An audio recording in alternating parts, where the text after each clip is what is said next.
bagi kategori antarabangsa, Eileen O'Hanlon atau Nor dari Australia.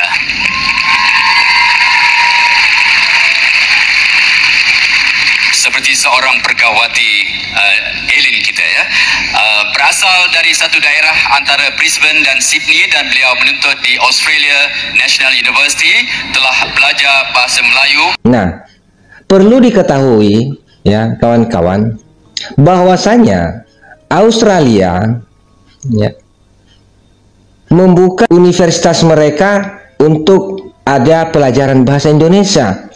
Jadi wajar saja kalau bule cantik ini yang berasal dari Australia ini berkata atau berpidato dalam bahasa Indonesia. Nah, tapi kawan-kawan, mari kita dengar, coba dinilai apakah saya yang salah atau bagaimana. Nah, karena menurut saya kata-kata yang dipakai oleh yang bernama Eileen O'Hanlon ini alias dalam kurung Nur ini adalah bahasa Indonesia, yang dimana netizen Malaysia ini puji-puji ya, puja-puja bahwasanya Eileen O'Hanlon ini berpidato dalam bahasa Melayu Malaysia dengan baik. Silakan kita simak apakah memang ini benar bahasa Melayu Malaysia atau memang ini bahasa Indonesia.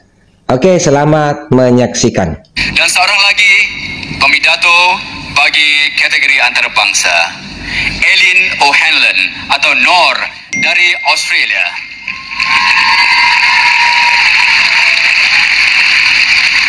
Seperti seorang pergawati Eileen kita ya, berasal dari satu daerah antara Brisbane dan Sydney dan beliau menuntut di Australia National University, telah belajar bahasa Melayu. Jadi nampaknya beliau terpaksa melakukan sedikit perubahan kepada ketinggian mic itu setelah digunakan oleh Nawawi tadi. Jadi penuntut dari Australian National University ini dengan tajuk pidatonya, Kecemerlangan Pendidikan Asas Pembangunan. Eileen.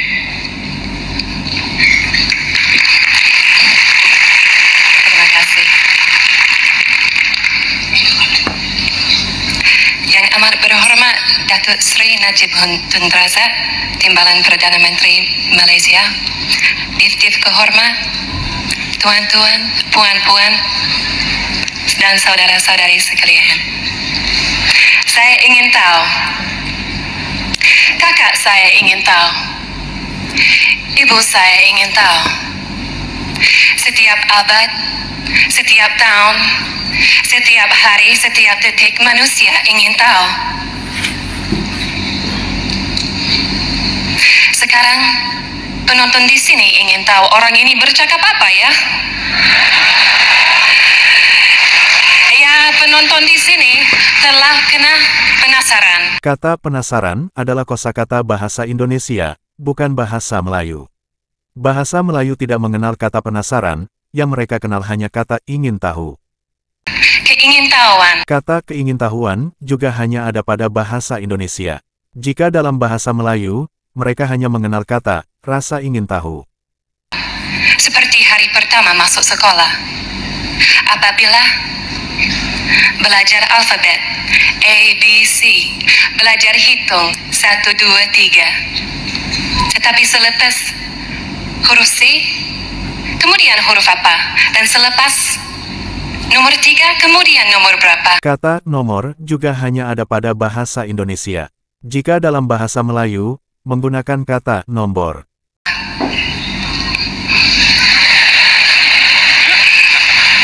Saudara-saudari sekalian, saya berdiri di depan. Kata di depan juga hanya ada pada bahasa Indonesia.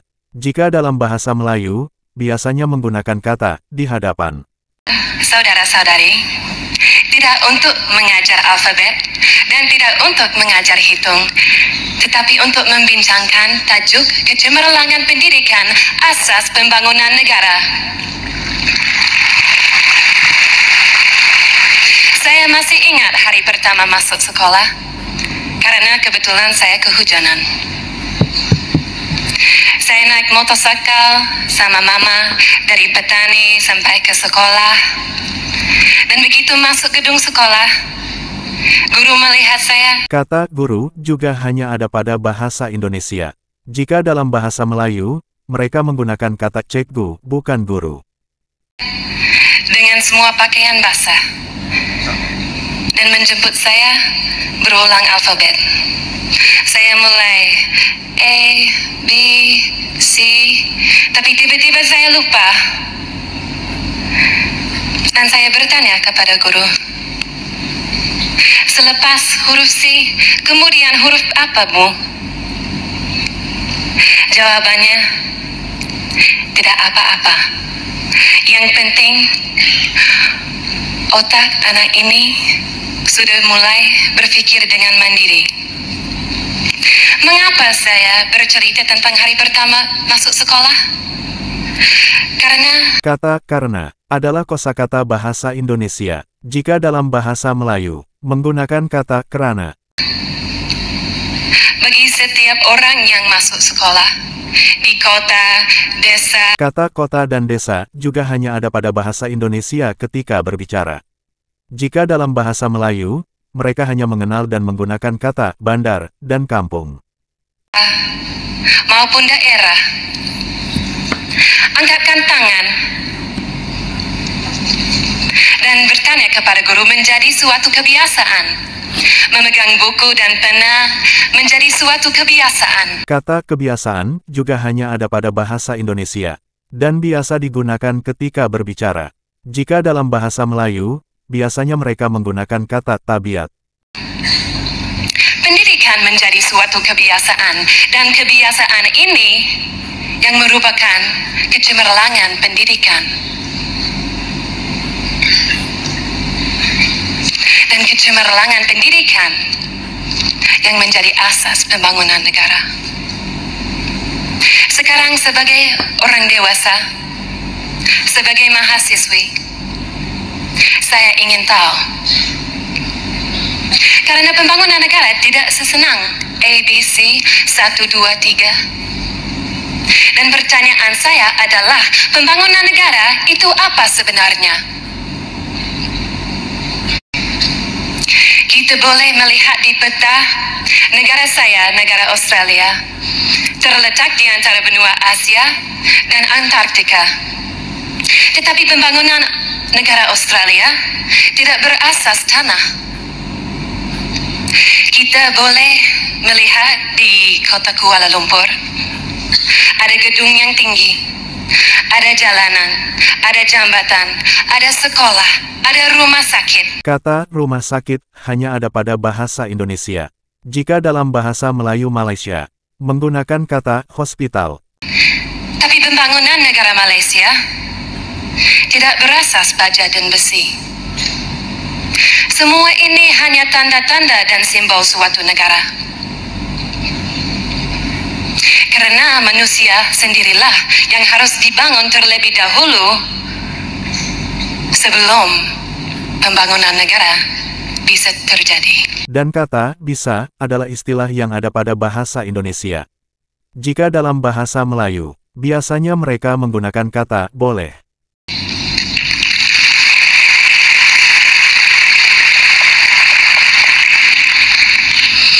Hari ini kita dapat melihat berbagai perkara dalam suatu negara.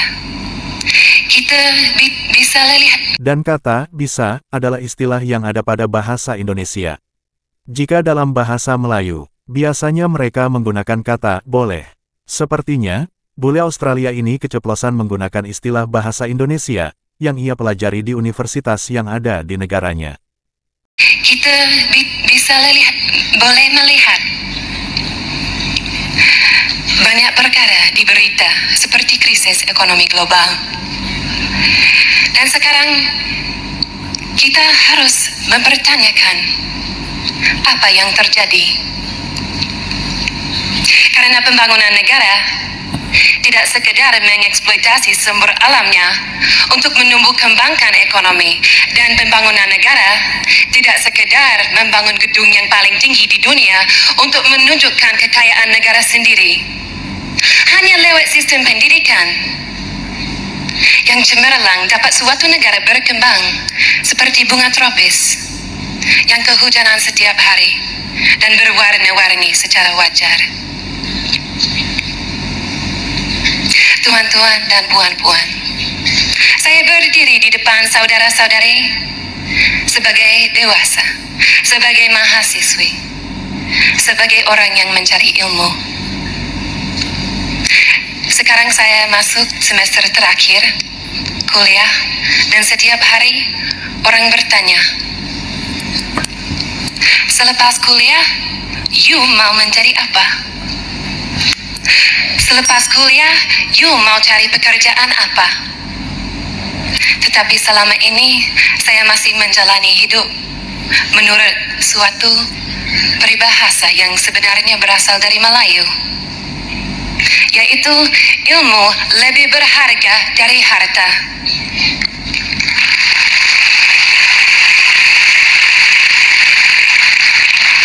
Ingatlah, pembangunan negara tidak sekedar mengejar harta. Biarlah pendidikan menjadi suatu kebiasaan dan biarlah kita kehujanan pengetahuan setiap hari. Jangan berhenti kepada huruf C dan jangan berhenti kepada nomor 3. Karena kita sebagai manusia harus mempertanyakan dan harus terus berpikir dengan mandiri. Terima kasih. Selamat malam. Seperti itulah lomba pidato di negara tetangga kita Malaysia, yang menggunakan peserta orang luar, salah satunya yaitu orang Australia. Namun bule Australia tersebut, sebenarnya tidak menggunakan bahasa Melayu, melainkan menggunakan bahasa Indonesia yang ia pelajari di universitas yang ada di negaranya. Bule Australia tersebut hanya merubah sedikit bahasa yang ia gunakan, dengan istilah bahasa Melayu. Namun tetap saja, istilah-istilah bahasa Indonesia yang biasa ia gunakan ketika mempelajari bahasa Indonesia, akan selalu terucap olehnya, dan istilah-istilah itu bisa kita temukan dengan mudah. Karena, bahasa Indonesia lah yang mereka pelajari, bukan bahasa Melayu. Apalagi bahasa Melayu Malaysia, yang biasa disebut sebagai bahasa rojak oleh masyarakatnya, menjadi permasalahan di negara Malaysia. Sungguh bahasa yang tidak ada nilainya. Dan demi identitas jati diri negara Malaysia, sampai-sampai mereka mengklaim bahasa Indonesia itu adalah bahasa Melayu. Lalu mengkaitkannya dengan bahasa Melayu yang ada di Malaysia. Cukup sekian video kali ini. Wassalamualaikum warahmatullahi wabarakatuh. Terima kasih. Sampai jumpa lagi.